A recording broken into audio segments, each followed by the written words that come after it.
Les virus de la dengue, du chikungunya et du Zika sont cousins.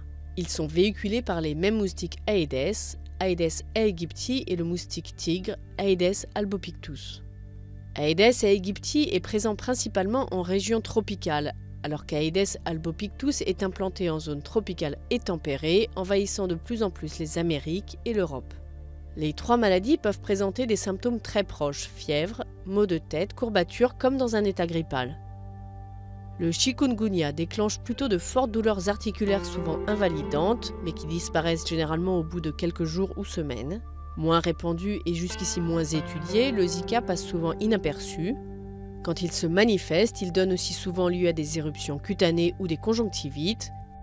Parfois mortel, il peut aussi avoir de graves conséquences. Les scientifiques établissent un lien avec un trouble neurologique grave, le syndrome de Guillain-Barré, ainsi qu'avec des cas de microcéphalie sur des fœtus quand il touche la femme enceinte.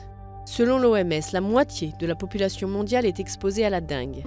La dengue sévère, autrefois appelée dengue hémorragique, constitue une cause majeure d'hospitalisation et de mortalité pour les enfants en Asie et en Amérique latine. Un patient atteint un jour de la dengue est immunisé à vie, mais seulement contre le type de dengue qu'il a développé.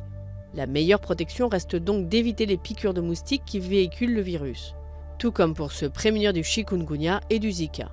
Dans les zones à risque, il est également conseillé de vider, nettoyer ou couvrir les contenants susceptibles de retenir l'eau, nids à moustiques.